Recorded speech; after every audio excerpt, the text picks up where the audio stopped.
Welcome to our Believe series. I'm Pastor Paul Hennings. I'm Pastor Steve, and we're here in the cold sanctuary, so warmed up.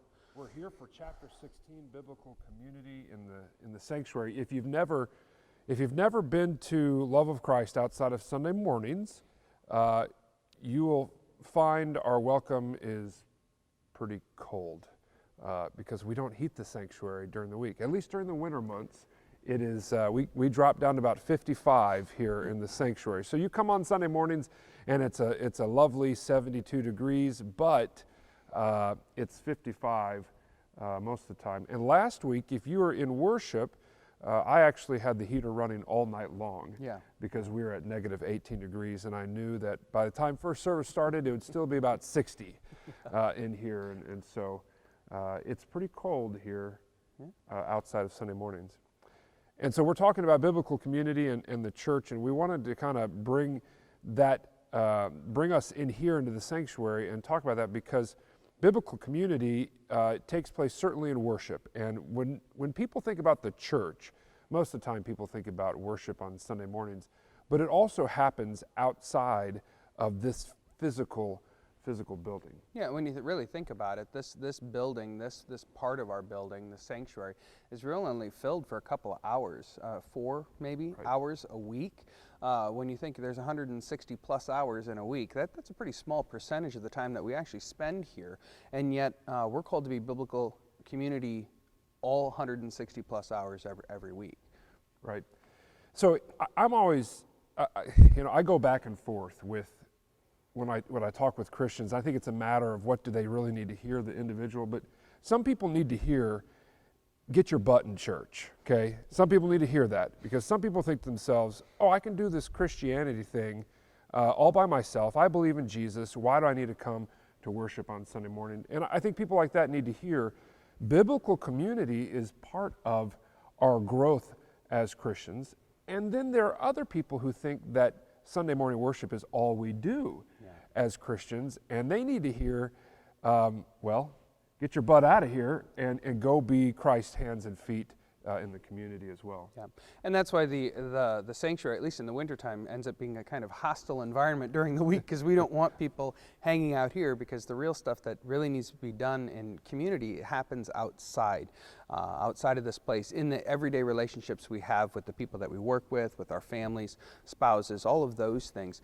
That's where it really happens. And really this goes all the way back into the Old Testament. God, in relationship with his people, his whole worship format that he wanted was that the people would gather together, but then also that they would be sent back out, away from the tabernacle or the temple, and go and be the people that God wanted them to be, acting in a way that would point people to God. And that's what that community was about. Right. And in America, we've certainly created a culture of Sunday mornings are the church time, and that is true, and at the same time, it can be detrimental to what it really means to live out biblical community.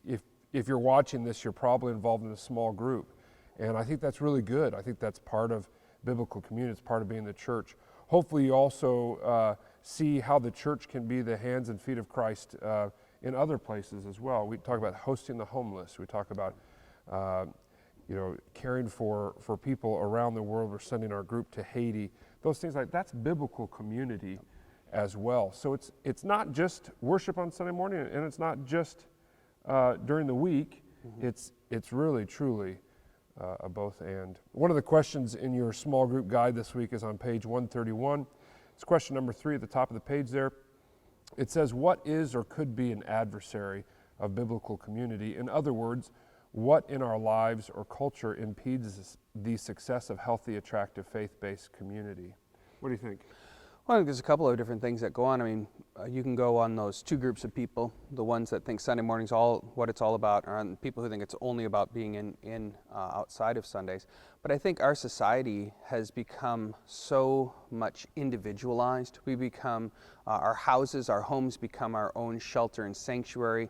How many of us drive up to our house, hit the remote control, open up the door, get in, and immediately hit the remote again to close the garage door, and we close off the world around us. And so we tend to be isolationists in that regard. And we talk about our privacy. We build big fences in our backyard so our neighbors can't even see us, those kinds of things. Well, that kind of breaks down community, because that makes me a community of one, or at least one family, instead of going out and making those. I mean, do you know your neighbors? Do you know them by name? Can you do you talk to them across the fence? That kind of stuff. Right. Yeah, I think another adversary is time. I think people think, my time is so valuable. How can I give more than an hour on a Sunday? And which I always find that's interesting, because you compare that to the time you spend on other things in life. And I think if you really balance that out and took a look at it, you'd realize maybe you're short shrifting biblical community, especially with all the blessings that you receive from being part of the church and the other people that support you and love you and care for you, and how you're built up in Christ.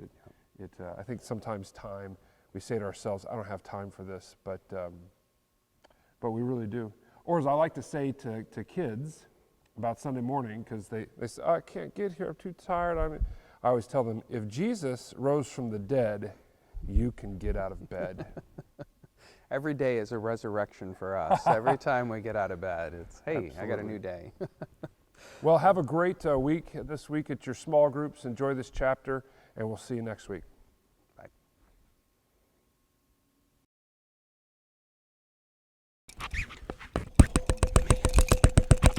Why did we turn the heat on?